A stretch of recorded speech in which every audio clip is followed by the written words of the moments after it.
E da questão dos adolescentes, ainda dá tempo dos pais restabelecerem uma estrutura melhor ali familiar quando a pessoa já é um adolescente? Porque quando é criança, que nem a gente falou, sempre dá tempo de tu, né, se errou ali e voltar atrás e tudo mais, né? Mas quando é adolescente, que geralmente os adolescentes são mais resistentes para algumas coisas, né? Vivem naquele mundo deles assim, porque são adolescentes, não adianta. Tem características que é do adolescente, não adianta, né? Eles vão entender só daqui, talvez, anos depois, né?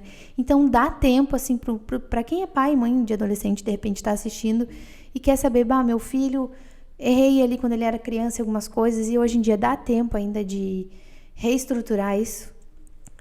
Sempre dá tempo. Por quê? Porque pode ser que não dê tempo da coisa sair como estava na minha expectativa. Aquela família que eu criei na minha expectativa, pode ser que essa não se constitua mais. Mas eu também preciso ter compaixão daquele pai e daquela mãe que muitas vezes fez o máximo que podia.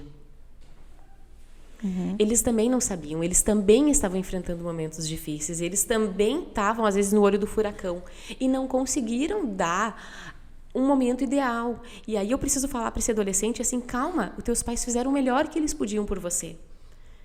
A menos que a gente esteja lidando com pessoas realmente perversas, com abusos e coisas assim que firam a lei, que firam a integridade física, abuso sexual.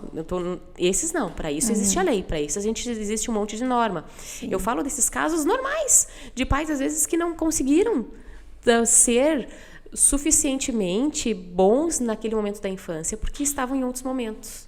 Porque estavam passando por alguma doença, porque trabalhavam muito, porque não tinham entendimento. Mas a partir do momento que eu tenho, eu posso inclusive ser sincero com eles e dizer, olha, eu não fiz mais porque eu não consegui. Mas agora vamos tentar fazer juntos, vamos tentar se aproximar, vamos achar pontos em comuns para conversar, para poder andar, ajustar. E não que vá ser perfeito, mas vai ter uma caminhada muito genuína e eu acho que sincera da parte de ambos, assim. Porque tem um estudo aqui da Unicef que diz que 60% dos adolescentes têm ansiedade e depressão. E aí e aqui nesse estudo informa que a grande parcela disso é a questão das telas, celular, internet. Como que isso pode agravar, talvez daqui a um tempo, talvez na próxima geração? E qual a solução para isso também, né? Sim. O uso de telas deliberado, sem limite, é um crime. É um crime. Você vê crianças, como eu sei, de 8 meses com o celular na mão, cruzando o dedinho. Gente, isso aí, realmente, não faça isso. Bebê. E aí tem até umas tabelinhas. Aí na pandemia a coisa também mudou, né? Porque teve gente que estava morando num apartamento que até tinha uma pracinha, uma piscina, um lugar ali, ia na avó, ia na escola. E aí na pandemia teve que ficar enclausurado porque não teve pracinha, não teve piscina, não podia mais na casa dos avós, não podia ir na escola, não tinha local para ir. Aí se abriu uma exceção, só que foi uma exceção de 2 anos, de criança que ficou o dia inteiro na tela. Pais e mães, a gente não tem obrigação de ficar proporcionando entretenimento para os nossos filhos. Mas se eu desligar a tela, o que ele vai fazer? Problema dele. Ele que vai pegar uma tampinha de garrafa e vai botar no carrinho. Pega os brinquedinhos e vai inventar brincadeira. Pegue o nada e crie, porque o ócio é produtivo. No ócio se produz muita coisa. E a criança precisa de estímulo e precisa de muita coisa. Então, a tela deliberada, gente. Tu vai ver, tu não dá tela para filha? Dou sim. Né? Já dei mais do que deveria? Já dei, às vezes já não dou também. Mas tem que ter um limite. Dependendo da idade, vai ser 2, 3 horas. E é tela no geral. Não adianta, mas eu tirei o tablet e deixa na televisão. Eu tiro o videogame, mas eu deixo jogar no celular. É tela. É estímulo. E isso é muito desleal. É desleal com um professor, é desleal contigo. Uma criança ficar recebendo estímulo, e de graça. É estímulo, é luz, é cor, é jogo. É uma série de estímulo ali que quando ele senta para conversar comigo, que graça tem? Não tem graça. Não tem. E aí ainda senta para conversar comigo, eu cobro, eu brigo. O professor cobra, o professor exige, o professor quer ensinar.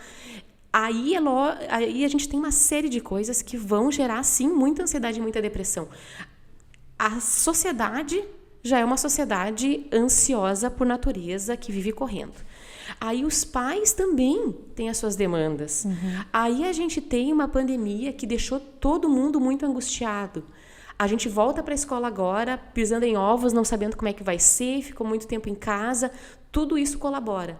E aí eu tenho um uso de telas exagerado. O uso de telas ele deve ser limitado, não só para crianças, para adolescentes, como para mim também e como para os adultos. Porque ela é um intensificador de ansiedade quando em grande quantidade, quando sem limite. Tem até um vídeo que eu tinha visto por aí de um bebê, assim, meses, não tinha 1 ano. Aí a mãe tirava o tablet e, assim, era um desespero. Tu viu o desespero na criança quando tirava o tablet, não por ser um brinquedinho, mas por ser aquele estímulo. Aí era muito engraçado. Tirava um choro quando voltava na mesma hora. E aí parecia um robozinho, sabe? E tem uma explicação que acontece no cérebro por causa disso, né? Tem várias. Eu até não domino. A gente termina dando uma estudada por cima, mas sim, vai ter essa questão dessa estimulação visual. Um jogo, né? E o louco dos jogos é que eles não terminam, a gente não pausa um jogo online.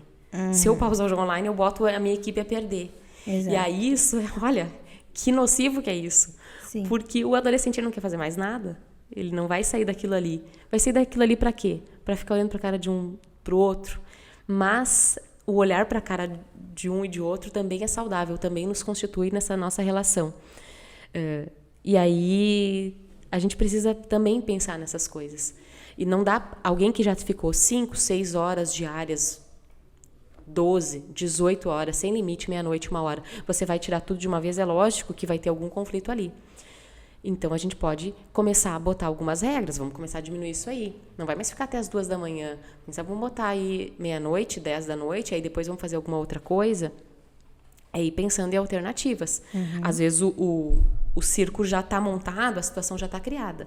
Agora a gente vai precisar lidar com isso. Exato. E com adulto também, né? Com adulto também. Porque o que tem... E eu falo isso porque isso acontece comigo também. De mexer no celular antes de dormir... Aí reclama, aí acorda no outro dia, acordei cansado. Por quê, né? É a mesma coisa que a criança, dá aquele estímulo pro cérebro. E aí teu cérebro não descansa. Acredito eu que seja assim, porque eu sinto das vezes que eu mexo no celular antes de dormir. Principalmente olhando ali, coisa do Instagram, vídeo engraçado, bobagem. Aí vai dormir, sonha com umas coisas nada a ver, acorda cansada. E realmente, essa é a explicação, pode ser a explicação de muitas pessoas aí com insônia, de repente... Pode... Acho que sim, tem muito a ver.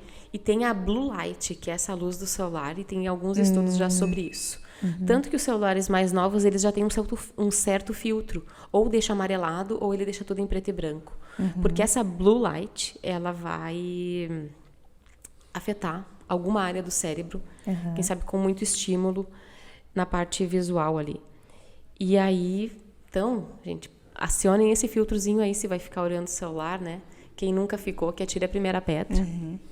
Mas não é por isso que a gente deve continuar fazendo e pregando que se faça.